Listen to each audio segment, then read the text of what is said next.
setiap kami Tuhan. Yesus, Engkau layak terima pujian, Engkau layak terima hormat, Engkau layak terima kemuliaan Tuhan. Kami mengagungkan Kau Allah yang hidup, besar dan hebat Tuhan. Terima kasih Tuhan.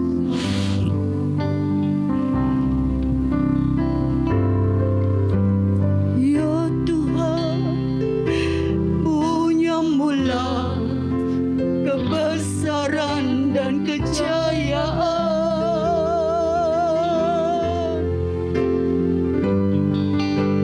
Ya Tuhan, punya mula kehormatan, kemasyuran,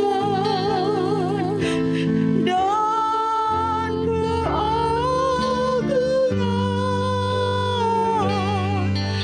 Segala yang di langit dan yang di bumi kepunyaanmu.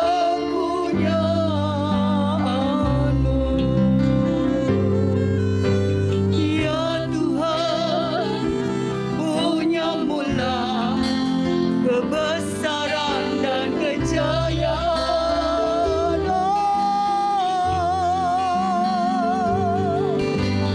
Ya Tuhan, punya mula kehormatan, kemasyuran, dan keagungan. Segala yang di langit dan yang di bumi kepunyaanmu.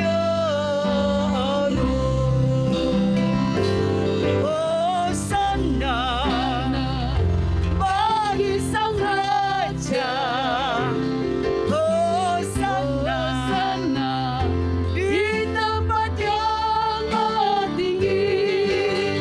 Hosana, Hosana, Hosana bagi Dia.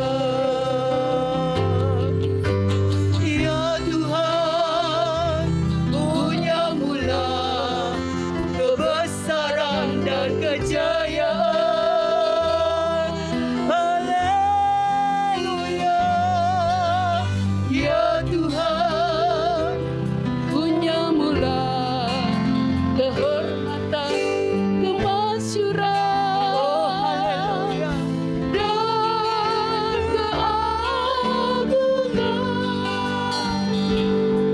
Segala yang di langit dan yang di bumi kepunyaan. Hosana, Hosana, haleluya, bagi Sang Raja. Hosana, Hosana di tempat yang maha tinggi. Hosana, Hosana, Hosana bagi Dia.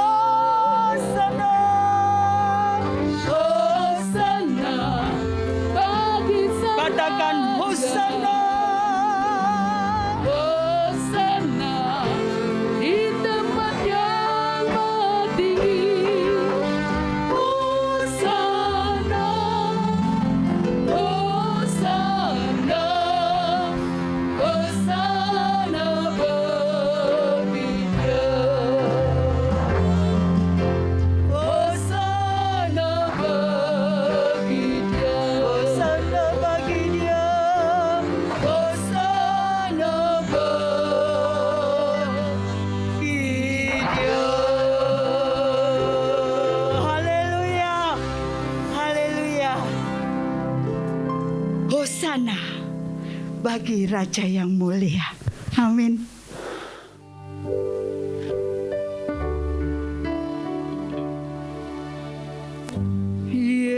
Yesusku, penyelamatku, tiada yang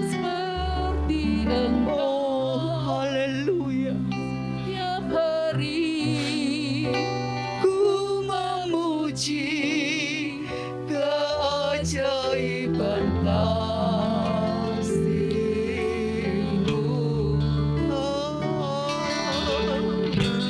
Penghibur,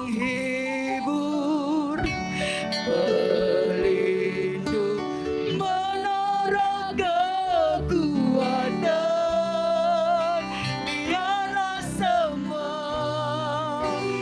yang bernafas, tak berhenti menyembah-Mu.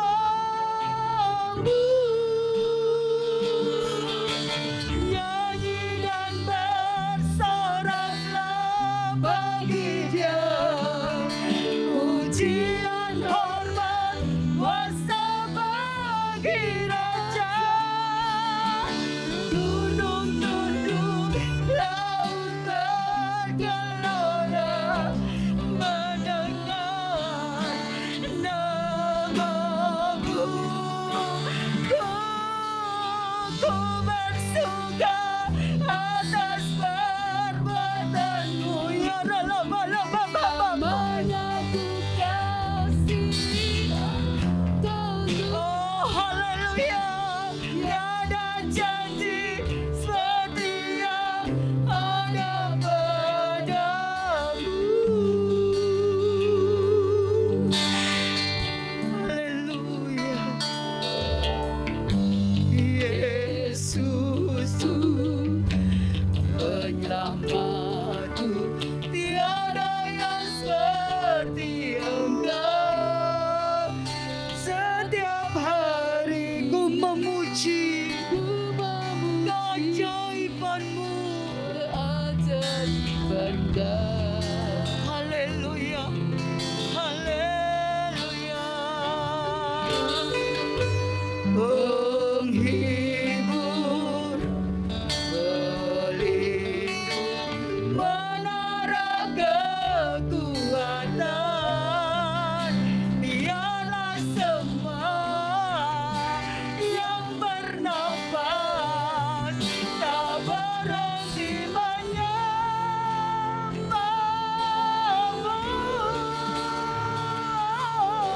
Nyanyi dan bersoraklah bagi Dia, pujian, hormat, kuasa bagi Raja.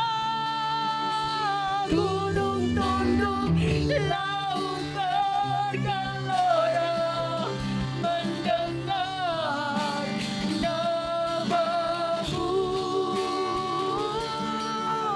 Ku bersuka atas perbuatan-Mu selamanya, ya Rabba.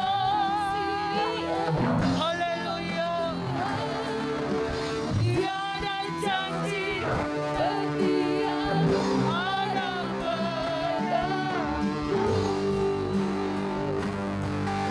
Nyanyi dan bersoraklah, nyanyi dan bersoraklah bagi Dia. Amin, amin.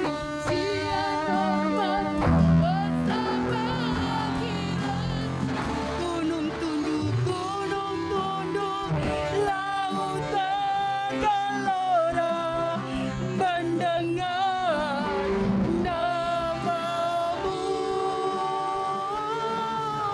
Ku bersuka atas perbuatan-Mu selamanya.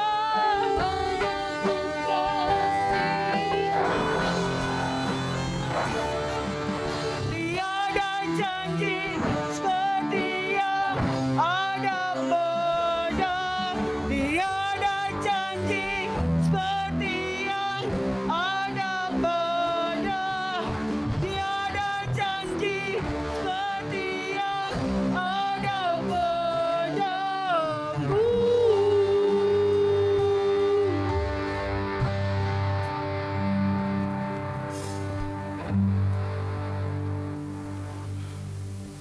Kami mengakui kebesaran-Mu.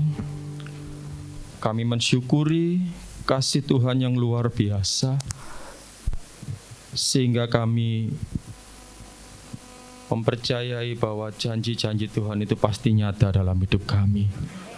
Tuhan berjanji, Tuhan pasti menepati. Itu sebabnya Kami bersyukur kami berpengharapan di dalam Tuhan. Kami persembahkan setiap pujian, hormat dan syukur kami di hadapan-Mu ya Tuhan. Kami ada di tempat ini karena kami ingin menyukakan hati Tuhan. Kami ingin terus memuja-muja Tuhan. Sebab Tuhanlah sumber hidup kami. Sebentar saatnya kami akan terima kebenaran firman Tuhan. Kiranya Tuhan Engkau terus berkarya lewat pemberitaan firman Tuhan, sehingga kami terus diperlengkapi oleh firman-Mu. Kami boleh semakin mengenal Tuhan, semakin mengenal kehendak Tuhan. Urapan Tuhan turun atas setiap kami, memberi pengertian bagi setiap kami, juga hamba-Mu yang terbatas ini. Terima kasih Tuhan. Di dalam nama Tuhan Yesus, kami akan siap mendengarkan firman Tuhan. Haleluya. Amin. Puji Tuhan, Shalom. Selamat sore Bapak Ibu Saudara sekalian. Ya, saya tadi waktu berangkat karena melihat mendung, hujan, saya pikir waduh, puji Tuhan ini pasti yang datang sedikit. Oh ternyata banyak. Puji Tuhan saya salah berarti. Maksudnya gini Bapak Ibu Saudara, semakin banyak orang saya itu semakin grogi ya. Jadi ya seperti itulah. Tapi ternyata tidak. Saya lihat waduh luar biasa antusias Bapak Ibu Saudara. Setelah sekian bulan ya, hampir 2 tahun kita tidak berjumpa dalam ibadah secara offline seperti ini, kita berjumpa wis istilahnya gini, kangennya dientek-entek no Bapak ya. Yang penting ketemu dengan saudara seiman kita. Bapak Ibu Saudara, sore hari ini saya ingin membagikan kebenaran firman Tuhan yang saya ambil dari kitab Kejadian pasal 50 ayat 20. Saya percaya kita sudah sering mendengar ayat ini, kita sudah sering membaca ayat ini, dan kita sudah sering merenungkan ayat ini.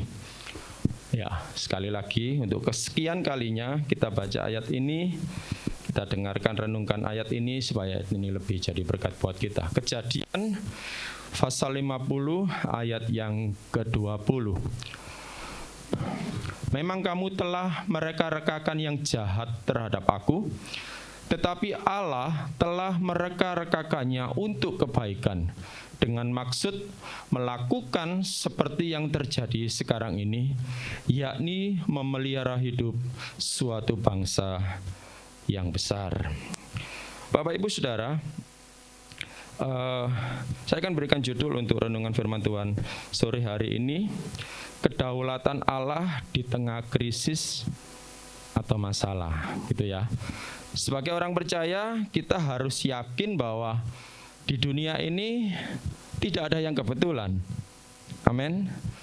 Kalau kita dibawa kepada satu kondisi yang baik, di situ pasti ada campur tangan Tuhan, ada kedaulatan Tuhan di situ. Pun kalau kita ada di situasi yang tidak baik, ada kedaulatan Allah di situ, ada campur tangan Allah di situ, ada penyertaan Allah di situ. Dalam kondisi sehat, Allah berdaulat atas kita, Allah campur tangan atas kita. Dalam kondisi sakit, Allah pun berdaulat dan campur tangan atas hidup kita. Pendek kata, dalam segala hal sebetulnya, entah mengalami krisis, entah mengalami masalah atau tidak, Allah berdaulat di atasnya. Amin. Sebagai orang percaya kita harus yakin dulu akan bagian ini, Bapak Ibu Saudara. Ya. Ketika berbicara tentang pandemi ini, Bapak Ibu Saudara, saya itu kan sering ngantar anak saya, ya. Jadi sering ngomong-ngomong, ngobrol-ngobrol sama orang tua murid gitu ya. Mereka selalu ngomong tentang, wes itu apa? Covid ini, tuh ya, pandemi ini tuh rekayasa orang tuh, masalah politik dan sebagainya dan sebagainya. Dari situ saya menyimpulkan, rupanya ketika pandemi ini terjadi itu respon dari masyarakat itu banyak, Bapak Saudara ya. Responnya banyak dan macam-macam lah gitu ya. Terus ketika kita melihat ada orang baik yang meninggal di situ, ada orang penting yang meninggal di situ, bahkan ada hamba Tuhan yang meninggal karena COVID. Mereka juga membicarakan yang macam-macam, ya pasti beda-beda responnya. Tapi kemudian saya menangkap intinya, inti bahwa ketika masalah itu terjadi, ketika pandemi itu terjadi, ketika persoalan itu terjadi, mereka akan menanyakan begini, siapa yang salah sebetulnya gitu ya? Siapa yang salah? Siapa yang melakukan semuanya ini? Kenapa kok semuanya ini terjadi, Bapak Saudara? Ya, mungkin hal yang sama, ya bukan hanya secara umum, secara pribadi juga. Ketika kita ada dalam satu masalah, kita ada dalam satu krisis, kita juga mengalami pertanyaan yang sama, kita juga memiliki pertanyaan yang sama. Salahku apa? Siapa yang salah gitu ya? Saya pernah ceritakan bahwa suatu kali ada seorang teman remaja, sudah lama sekali gitu ya. Sudah lama sekali ketika dia punya masalah, dia tulis di status Facebooknya itu, ditulis di situ sehingga teman-teman yang lain bisa baca gitu ya. Tuhan, aku ini sudah melayani, aku ini sudah setia, aku sudah memberi persembahan, aku sudah memberi perpuluhan. Kok aku masih ngalami seperti ini? Apa salahku gitu ya? Dan apa dosaku? Seperti sebuah nyanyian. Ya. Kemudian Ebit GAD menjawab, tanyalah pada rumput yang bergoyang ya. Sama-sama nggak tahu maksudnya. Lah, di sini ada sebuah misteri, di sini ada sebuah ketidakmengertian kita. Di sini ada ketidakmampuan kita untuk memahami kenapa sih, kenapa. Ya. Ketika saya sempat bertanya juga ketika anak saya yang pertama tadi, kakaknya Priska itu punya anak dulu lah, punya anak, punya kakak kok punya anak. Jadi anak saya yang pertama itu prematur, usianya cuma 2 hari Bapak Saudara, gitu ya. Ketika 2 hari terus meninggal. Ya saya pikir Tuhan kenapa kok saya diizinkan cuma 2 hari lihat, belum gendong loh, cuma lihat saja. Ya, sempat ada pertanyaan macam-macam. Itu sebuah misteri. Tapi kemudian ketika saya membaca ayat ini, ya, ketika saya membaca beberapa ayat yang lain, Yohanes pasal 9 itu ya, ayat 3, ketika ada seorang yang lahir buta, ya. Terus kemudian murid-murid bertanya, Tuhan, guru, siapa yang salah? Anak ini, orang tua anak ini, atau siapa yang salah? Yesus menjawab, ya, itu kan seperti sebuah misteri toh memang. Bukan anak ini dan bukan orang tuanya, tapi pekerjaan Tuhan harus dinyatakan melalui anak ini. Bapak Ibu Saudara, ayat yang kita baca tadi adalah salah satu ayat saja tentang kisah di mana seseorang itu mengalami atau menghadapi krisis di luar kehendak mereka, di luar apa yang mereka mau. Ketika itu terjadi, Bapak Saudara, tentu setiap orang itu akan bertanya seperti pertanyaan-pertanyaan yang saya sudah sampaikan tadi. Ya, ada kisah lainnya. Kalau kita bicara tentang Ayub, ya, bagian pertama dari kitab Ayub itu mengatakan Ayub itu saleh, takut akan Tuhan, jujur. Di bagian berikutnya, pasal berikutnya, tiba-tiba saja sebuah kejadian di luar kehendak Ayub, di luar yang dipikirkan Ayub. Sementara Ayub berpikir, Alkitab mencatat, aku orang yang takut Tuhan, aku orang yang jujur, saleh. Tapi toh persoalan bertubi-tubi terjadi. Mungkin kalau omongkan soal durasinya itu, mungkin persoalan satu belum selesai, persoalan lain datang lagi. Ya, setelah anaknya, kekayaannya, lalu istrinya dan seterusnya, persoalan silih berganti. Di luar kehendak Tuhan, di luar kehendak dia, di luar kehendak pribadinya.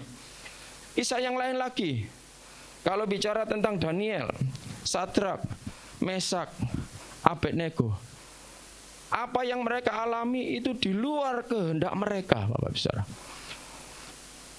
Intinya begini, cerita mereka ini kan intinya demi mempertahankan kepercayaannya, demi mempertahankan ketaatannya kepada Allah, mereka mengalami sesuatu di luar kehendak mereka.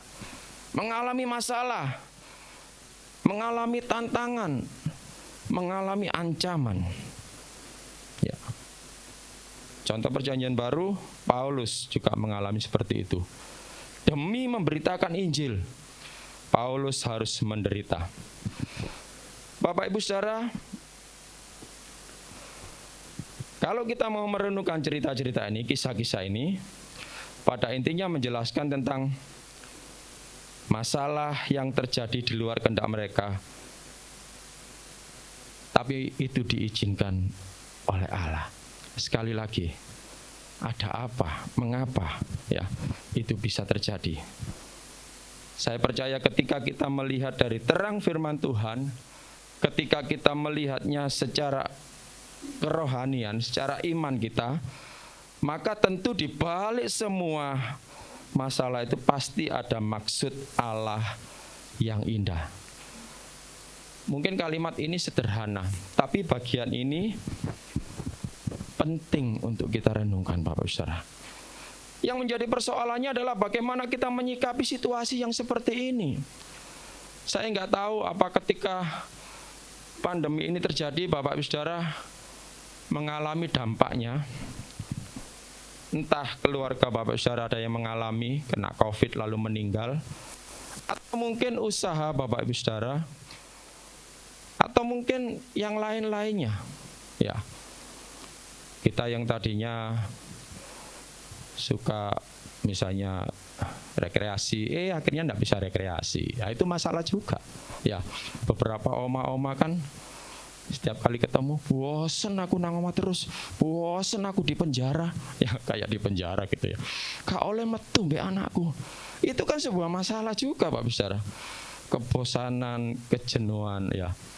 Ya, bicara tentang kebosanan, kejenuhan ini, tadi siang saya teleponan sama kakak saya yang kerja di Medan. Ya, walaupun dia kerja gajinya lumayan dan dia kerjanya ya istilahnya ndak berat, dia cuman ya bantuin bosnya itu, ya cuman nemani saja. Kalau bosnya minta apa, pengen apa, ya dia.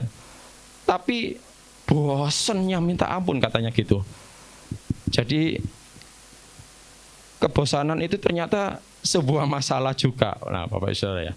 Lah, sekali lagi persoalannya adalah bagaimana kita menyikapi situasi seperti ini. Bagaimana atau apa yang harus kita lakukan? Bapak Ibu Saudara, seperti tema yang saya sampaikan tadi, kedaulatan Allah di tengah krisis, kedaulatan Allah di balik masalah yang terjadi. Apakah hal seperti itu terjadi begitu saja tanpa alasan? Apakah tidak ada nilai-nilai rohani yang kita dapat dari hal-hal seperti itu? Apakah ketika kita mengalami masalah lalu itu tidak ada artinya, hanya untuk menghancurkan dan melemahkan kita? Saya yakin tidak, Bapak Ibu Saudara. Seperti yang Yusuf katakan, sekalipun sesuatu itu adalah rekaan manusia untuk menghancurkan dan melemahkan dia, tapi dia sangat tahu semuanya tidak ada yang sia-sia. Ya, kenapa Yusuf bisa berpikir seperti itu ya? Bercermin dari firman Tuhan ini kita akan belajar beberapa hal penting yang berkaitan dengan tema ya. Kedaulatan Allah di tengah krisis atau di tengah masalah. Yang pertama, Bapak Saudara, kita melihat tentang paradigma berpikir Yusuf. Untuk memahami kedaulatan Tuhan di tengah krisis, menurut saya, ya, saya pikir maka hal yang pertama yang perlu untuk diperbaiki adalah diri kita sendiri. Paradigma berpikir kita. Mungkin sebagian orang Kristen berpikir begini, oh kalau mengikut Yesus itu semua beres, jalan lancar, jalan tol, ya. Ternyata setelah kita membaca firman Tuhan, dan seperti yang saya sampaikan tadi, cerita tentang Ayub, cerita tentang Daniel dan seterusnya, itu menggambarkan sesuatu yang berbeda, sesuatu yang bertolak belakang. Yang dia percayai, yang dia yakini berbeda dengan situasi yang terjadi. Kalau orang Kristen hanya berpikir yang baik-baik saja, yang indah-indah saja, tanpa memikirkan sesuatu dari sisi yang lain, ya, maka itu akan membuat kita bisa menyalahkan Tuhan atau meninggalkan Tuhan. Makanya saya awali dari bagaimana paradigma berpikir Yusuf. Bapak Ibu Saudara, sebagai orang percaya kita harus belajar seperti Yusuf ketika dia menghadapi masalah atau krisis. Apa yang dapat kita pelajari dari Yusuf, Bapak Ibu Saudara? Yang pertama, Yusuf itu, kalau kita baca ayat tadi ya, tidak menyalahkan siapapun. Ya, kalau kita lihat di pasal-pasal sebelumnya, ceritanya jelas. Secara logika, secara letterlek jelas bahwa Yusuf mengalami penganiayaan, mengalami perundungan, mengalami apalagi namanya, ya, bahasa anak-anak sekarang itu ya, bully, mengalami tindakan yang tidak baik. Tapi yang saya heran, dan ini bicara tentang paradigma berpikir yang kita perlu teladani. Yang saya heran, ya, sekalipun itu adalah rekaan yang mereka lakukan, ya, berikutnya juga nanti kita lihat. Kenapa saya pikir ini sesuatu yang positif dalam diri Yusuf. Yusuf bukan hanya tidak menyalahkan keluarganya, tidak menyalahkan kakak-kakak dan adiknya, tidak menyalahkan siapapun, bahkan saking baiknya. Dan saya pikir ini berangkat dari paradigma berpikir, sekali lagi ya, Yusuf kasih mereka makan. Ya, mungkin kalau paradigmanya Yusuf berbeda, mungkin kalau Yusuf itu punya dendam, punya iri hati, punya kebencian dan seterusnya, lapo tak ingoni. Ya, kan tinggal perintah, ya, tinggal perintah, kan dia orang penting di Mesir, tinggal perintah. Ya, misalnya bunuh saja itu, ya, saudara, bisa saja kalau Yusuf dipenuhi dengan dendam. Tapi tidak, Bapak Saudara, Yusuf tidak menyalahkan siapapun. Ini yang pertama yang kita dapat pelajari dari Yusuf, ya. Dia tidak menyalahkan siapapun. Dia juga tidak menyalahkan Tuhan. Tuhan, kenapa engkau biarkan seperti itu? Kenapa kok saudara-saudaraku melakukan ini dan itu? Kenapa engkau izinkan? Tidak. Yusuf tidak menyalahkan siapa-siapa. Ya. Yusuf tidak menyalahkan Tuhan, tidak menyalahkan musuhnya. Atau kalau kita mau bicarakan ke hal yang lain, Yusuf tidak pernah menyalahkan penyebab dari masalah tersebut. Masalah datang tuh walaupun tiba-tiba, tapi seringkali kan ada penyebabnya, ya. Dan yang kita sering lakukan itu, kita mencari kambing hitam, ya. Ketika masalah terjadi, gara-gara kau nih, gara-gara kamu, gara-gara papa, gara-gara mama, gara-gara anak gitu ya, gara-gara kucing, gara-gara kambing, gara-gara ayam dan seterusnya, ya. Ketika kesandung klodak, sapa sing ndekek bak nang kene? Sapa? Disalahkan semuanya, Bapak Saudara. Nah, walaupun itu hal kecil ataupun hal yang besar, mari kita belajar seperti Yusuf. Paradigma berpikir Yusuf. Yang pertama, Yusuf tidak menyalahkan siapapun. Ketika tiba-tiba masalah datang, ketika tiba-tiba krisis datang, ketika tiba-tiba sesuatu datang dalam hidupnya, sikap penting dari Yusuf, Yusuf tidak menyalahkan siapapun. Saya pikir ini poin pertama, nilai plus untuk belajar memahami tentang kedaulatan Tuhan. Harus berangkat dari pikiran positif kita dulu. Tidak mungkin kita bisa melihat kedaulatan Tuhan, tidak mungkin kita bisa mengakui Tuhan kalau pikiran kita masih negatif, kalau hati kita masih negatif, kalau kita tidak tulus, kalau kita masih penuh kebencian, kita berpikir, oh, orang itu memang begini dan begitu. Tidak bisa. Kalau kita mau mengakui kedaulatan Tuhan, harus berangkat dari kemurnian hati. Penyebab masalah ini bukan siapa-siapa. Tidak ada yang salah dari mereka. Ya, nanti lebih dalam kita akan lihat bagian itu. Tapi yang penting sekarang kita bangun dulu paradigma yang pertama dari Yusuf ini. Tidak menyalahkan siapapun. Bapak Ibu Saudara, kalau mau ada di bagian ini dibutuhkan ketulusan dan kemurnian hati. Ini sebuah persoalan yang cukup berat buat kita. Ya. Kemarahan terhadap siapapun itu tidak menyelesaikan masalah, itu bukan solusi. Karena kemarahan itu bukan solusi memang.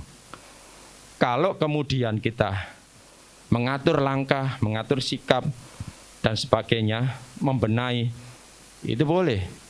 Taruhlah misalnya ada orang yang mungkin lagi memusik kita, mungkin lagi akan menjatuhkan kita, itu akan melatih kita seperti ini. Oh ya sudah kalau gitu, sekarang aku akan menjaga jarak dengan orang ini. Nah, itu beda. Aku tidak akan kasih kepercayaan lebih kepada orang ini karena orang ini berbahaya dan seterusnya. Itu beda. Tapi sikap yang penting, yang positif yang kita dapat dari Yusuf adalah kita tidak menyalahkan. Mungkin kita sendiri yang kurang, ya kita perlulah, istilahnya perlu pengetahuan yang lebih supaya kita tidak jatuh di lubang yang sama. Apa yang dapat kita pelajari dari Yusuf? Yang kedua, Yusuf bertindak sebaliknya, bukan membenci, bukan dendam, tapi lihat, membalas kejahatan dengan kebaikan. Bukankah ini ajaran Yesus? Bukankah ini ajaran Allah yang benar? Pembalasan itu haknya Allah, haknya Tuhan. Tugas Yusuf hanya berbuat baik. Bapak Ibu Saudara, ini juga nilai positif. Ini nilai yang perlu kita bangun. Ketika kita berorientasi kepada ajaran Allah, maka secara perlahan kita akan dilatih untuk bisa mengakui kedaulatan Tuhan, Bapak Saudara. Step by step kita akan dituntun untuk ada di satu titik di mana kita bisa dengan sungguh-sungguh, dengan jujur mengakui kedaulatan Tuhan tersebut, Bapak Saudara. Itu akan mendewasakan kita. Dan apa yang kita pelajari dari Yusuf berikutnya? Yusuf berorientasi kepada Allah dan rencana Allah. Saya suka dengan kalimat yang diungkapkan oleh Yusuf di bagian kedua dari ayat tadi. Tetapi Allah telah mereka-rekakannya untuk kebaikan. Yusuf ada di satu titik pengakuan di mana hal yang jahat, hal yang tadinya tidak enak buat dia itu bisa diubahkan kepada situasi yang baik. Dan Yusuf tahu persis itu dilakukan oleh Allah. Dengan kata lain, orientasi Yusuf itu Allah. Dan Allah, ajaran Allah. Mungkin kalau hari ini kita ada di situasi tidak enak, ketika kita berorientasi dengan Allah, kepada Allah, Bapak Ibu Saudara, saya ingin mengajak kita untuk berpikiran positif. Yakin, satu saat Tuhan pasti kerjakan kebaikan dalam diri kita. Kalau hari ini belum ada di titik itu, nanti satu saat pasti, ya, karena ayat-ayatnya sudah jelas, ya. Apa yang Tuhan kerjakan itu bukan perkara kecelakaan, bukan perkara negatif, bukan perkara yang menghancurkan. Pasti perkara-perkara yang baik dan indah. Memang sementara waktu kita ada di titik yang tidak enak, tapi itu akan membawa kita kepada satu kebaikan. Dan Yusuf tahu persis, itu sebabnya dia orientasikan paradigma berpikirnya kepada Allah. Sebab Allah tidak pernah merancangkan yang tidak baik, amin. Allah tidak pernah merancangkan kecelakaan. Allah selalu merancangkan damai sejahtera. Ya, ayat yang terkenal kita baca Yeremia 29 ayat 11. Yeremia 29 ayat 11.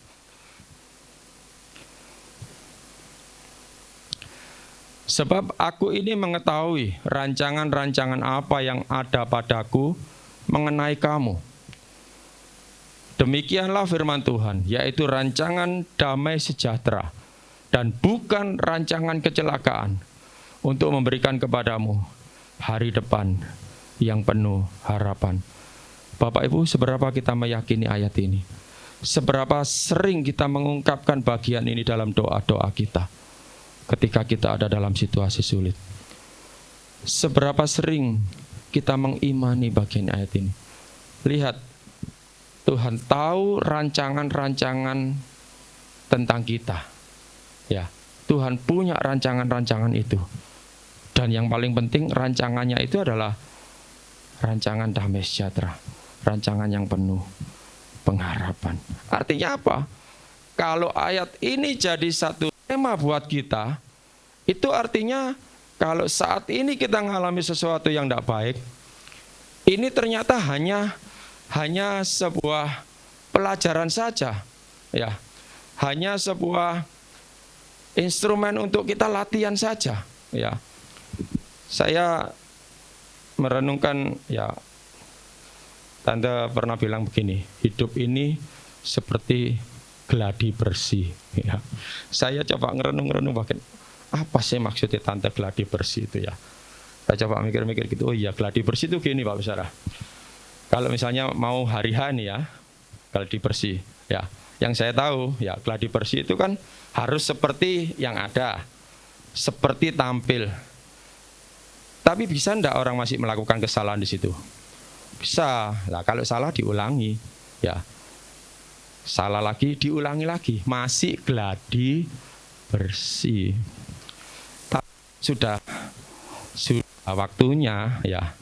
Sudah waktunya pulang, sudah tidak ada pengulangan lagi, ya. Orang kaya dengan Lazarus itu kan membicarakan itu, ya. Sudah tidak bisa di sana nyang-nyangan sama Tuhan. Tuhan, neraka ini panas Tuhan, neraka ini soro Tuhan, nggak bisa sudah, ya. Jadi sementara kita ada di sini, kita belajar, ya. Kita tahu rancangan Tuhan, tapi sekarang situasinya tidak baik. Nah, dengan menjadikan ayat ini rema dalam hidup kita akan mengalir di dalam rancangan Tuhan itu. Oh, mungkin ini sementara. Oh, Tuhan pasti nanti lakukan yang terbaik. Paradigma yang seperti itu yang kita bangun di dalam hidup kita. Yang kedua, Bapak Saudara, apa yang dapat kita pelajari dari cerita ini? Allah merekakan yang baik, ya. Yang pertama tadi kita bicara tentang paradigma berpikir Yusuf. Yang kedua, Allah merekakan yang baik. Untuk memahami tentang kedaulatan Allah di tengah krisis, di tengah masalah, kita harus percaya bahwa Allah selalu merekakan yang baik. Ayatnya sudah jelas tadi, Yeremia 29 ayat 11. Allah selalu merekakan yang baik. Mereka-reka itu bicara tentang merencanakan, bicara tentang merancang, rancangan. Bapak Ibu Saudara, di ayat yang kita baca tadi ada dua yang mereka-reka, yang merancang atau merencanakan. Yang pertama, Yusuf bilang, kamu mereka-rekakan yang jahat. Ada dua rekaan yang ditunjukkan oleh Yusuf. Yang pertama rekaan manusia. Mungkin ini tidak jauh beda dengan rekaan iblis. Juga tidak jauh beda dengan rekaan situasi. Apa maksudnya rekaan situasi? Mungkin kita sering mendengar istilahnya, kita terjebak pada situasi. Kita ada dalam situasi yang tidak enak. Itu mungkin seperti sebuah rekaan untuk kita. Rekaan manusia, rekaan iblis. Bapak Saudara, banyak mungkin yang melakukan itu kepada kita. Yang kita perlu pahami, apa sih tujuan mereka? Apa sih tujuan iblis? Apa sih tujuan manusia? Mereka-rekakan yang jahat. Kalau ada istilah jahat, itu pasti hubungannya dengan kuasa gelap. Hubungannya pasti dengan pengaruh-pengaruh kuasa gelap, pengaruh-pengaruh iblis. Kenapa orang bisa berbuat jahat? Kenapa hati orang itu jahat? Itu pasti ada karena ada pengaruh kuasa-kuasa gelap. Pengaruh orang kuasa-kuasa iblis, ya. Yang mungkin istilahnya mempengaruhi orang ini untuk berpikir yang jahat. Bapak Ibu Saudara, apa tujuannya? Tujuan mereka hanya untuk melemahkan dan menghancurkan. Yohanes 10 ayat 10 mengatakan, Pencuri datang hanya untuk mencuri dan membunuh dan membinasakan. Aku datang supaya mereka mempunyai hidup dan mempunyainya dalam segala kelimpahan. Yusuf menunjukkan ada rekaan manusia memang. Ada rencana manusia memang yang jahat terhadap dia. Dan Yusuf bandingkan dengan rekaan Allah. Ya. Tetapi Allah mereka rekakan untuk kebaikan. Jujur kalimat ini menjanjikan sebuah jaminan kepada kita Bapak Saudara. Dari rekaan manusia yang jahat, dari rancangan manusia yang jahat, dari situasi yang tidak enak bagi kita, Yusuf tunjukkan ini, ketika orientasi kita kepada Allah, ternyata yang jahat ini bisa dirubah jadi baik. Sesuatu yang luar biasa yang kita perlu renungkan bagian ini. Dari dua rekaan ini Bapak Saudara, kita melihat dominasi otoritas. Ya, otoritas Allah adalah yang tertinggi dan mutlak. Sekalipun kamu merekakan yang jahat, tapi karena otoritas Allah itu tertinggi dan mutlak, yang jahat dirubah jadi baik. Kita mungkin mengalami sesuatu yang tidak enak. Kita mungkin mengalami krisis yang luar biasa. Kita mungkin mengalami ancaman ini dan itu.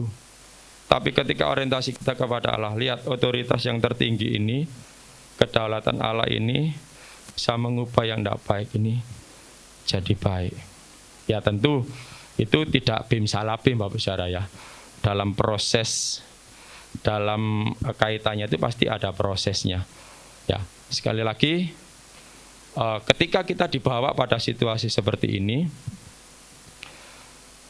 tentu kita dibutuhkan sebuah pemahaman, dibutuhkan sebuah kesabaran, Bapak Saudara. Karena mengikuti proses Tuhan itu tidak gampang. Ya, mengalami persoalan sementara kita berharap hal yang baik dari Tuhan itu tidak mudah. Ya, secara cepat saya bacakan ada kenapa sih alasannya apa sih orang percaya itu menderita? Ya, orang percaya itu menderita bisa jadi karena kelanjutan dampak kejahatan manusia, ya karena dosa ya. Kenapa sih orang percaya itu menderita? Akibat perbuatan sendiri. Kenapa sih orang percaya menderita? Hidup dalam dunia yang berdosa dan jahat. Kenapa sih orang percaya menderita? Bisa karena pekerjaan iblis. Kenapa sih orang percaya menderita? Mungkin juga untuk menguji iman kita. Kenapa orang percaya menderita? Karena orang itu ambil bagian juga dalam penderitaan Kristus. Kenapa Tuhan izinkan orang percaya menderita? Untuk kepentingan kerajaan Allah, bagi keselamatan semua manusia. Saya tidak jelaskan secara ini karena waktunya sudah habis. Tetapi yang saya ingin katakan kepada kita Bapak Ibu Saudara, bahwa setiap kesulitan, setiap krisis yang kita alami, Allah berdaulat di dalamnya. Allah berkarya di dalamnya. Tujuannya untuk mendatangkan kebaikan bagi kita. Itu sebabnya jangan sampai kita undur. Jangan sampai kita jauh dari Tuhan. Kita tetap setia. Kita tetap sungguh-sungguh kepada Tuhan. Saya bacakan ayat yang terakhir. Mazmur 73 ayat 23 sampai 28. Mazmur 73 ayat 23 sampai 28. Konteks ayat ini, penulis Mazmur pada awal ayat itu cemburu dengan orang berdosa, orang fasik, orang yang tidak takut akan Tuhan karena kondisi mereka baik. Tetapi kemudian pemazmur menyadari bahwa ujung-ujungnya orang fasik itu adalah kebinasaan. Tetapi orang yang dekat dengan Tuhan, ya pada akhirnya mereka akan mendapatkan kebahagiaan yang sejati, kebahagiaan yang kekal. Mazmur 73 ayat 23 sampai 28. Tetapi aku tetap di dekatmu. Engkau memegang tangan kananku. Dengan nasihatmu engkau menuntun aku. Ayat 24. dan kemudian Engkau mengangkat aku ke dalam kemuliaan. 25, siapa gerangan ada padaku di surga selain Engkau? Selain Engkau tidak ada yang kuingini di bumi. 26, sekalipun dagingku dan hatiku habis lenyap, gunung batuku dan bagianku tetaplah Allah selama-lamanya. Sebab sesungguhnya siapa yang jauh daripadamu akan binasa. Kau binasakan semua orang yang bersinah dengan meninggalkan Engkau. Tetapi aku suka dekat pada Allah. Aku menaruh tempat perlindunganku pada Tuhan Allah, supaya dapat menceritakan segala pekerjaannya. Responnya cuma satu, tetap dekat dengan Allah. Itu akan membuat kita bahagia dan mendapatkan apa yang Tuhan janjikan sampai pada kekekalan. Tuhan memberkati kita semua. Terima kasih untuk kebenaran firman-Mu yang kami dengar pada sore hari ini, Tuhan. Mengingatkan kami bahwa Engkau adalah Allah yang berdaulat atas seluruh kehidupan kami. Ajar kami, Tuhan, untuk menyadari bahwa segala sesuatu yang Tuhan izinkan terjadi dalam kehidupan kami adalah bagian dari rencana-Mu yang indah dalam kehidupan kami. Ajar kami, Tuhan, untuk memiliki paradigma yang benar tentang Engkau, agar hidup kami tidak habis untuk mengeluh, agar waktu-waktu kami tidak kami habiskan untuk bersungut-sungut, tapi kami bisa melihat rencana Allah yang indah dalam kehidupan kami, sehingga hati kami penuh dengan ucapan syukur. Tuhan, ajar kami juga untuk tidak memandang pada orang-orang fasik yang kelihatannya lebih baik daripada kami, tetapi ajar kami, Tuhan, untuk melihat dan menyadari bahwa rencana-Mu jauh lebih baik dalam kehidupan kami. Sekalipun mungkin saat ini kami menderita, saat ini kami sedang menghadapi permasalahan, tapi kami yakin dan percaya bahwa ketika Tuhan menyatakan kemuliaan-Mu, Tuhan akan tampilkan kami melebihi daripada mereka semuanya. Ajar kami untuk bersyukur tentang hal itu, Tuhan. Terima kasih. Berkati hamba-Mu yang sudah menyampaikan kebenaran firman-Mu, berkati dalam seluruh kehidupannya, dalam pekerjaan, dalam pelayanan, dan dalam setiap usaha dan keluarganya. Tuhan juga turut campur tangan, sehingga dalam setiap pelayanan hamba-Mu, nama Tuhan dipermuliakan. Terima kasih ya Bapa. Dalam nama Tuhan Yesus Kristus kami sudah berdoa dan bersyukur. Kami bersyukur kepada Bapa di surga, meskipun manusia mereka-rekakan yang jahat, tapi rancangan jahat manusia belum final. Karena Tuhan bisa mengubah rancangan jahat manusia menjadi rancangan kebaikan. Engkau Tuhan yang berdaulat atas hidup kami. Dan kami yakini tidak satu datang atas hidup kami kalau itu tidak Tuhan izinkan. Dan kalau itu Tuhan izinkan, pasti mendatangkan kebaikan bagi kami. Terima kasih Tuhan, meteraikan firman-Mu. Berkati hamba-hamba-Mu yang saya melayani sore hari ini. Berkati kami semua yang sudah ambil bagian. Tuhan juga memberkati Ibu Suwantiani yang sudah memberkati Jemaat Muria.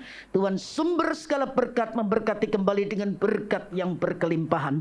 Bangsa dan negara kami tetap kami serahkan dalam tangan Tuhan. Tuhan tolong dijauhkan dari bencana banjir, tanah longsor, gempa. Tuhan tolong mohon kemurahan-Mu. Kami percaya Tuhan mengasihi bangsa kami Indonesia.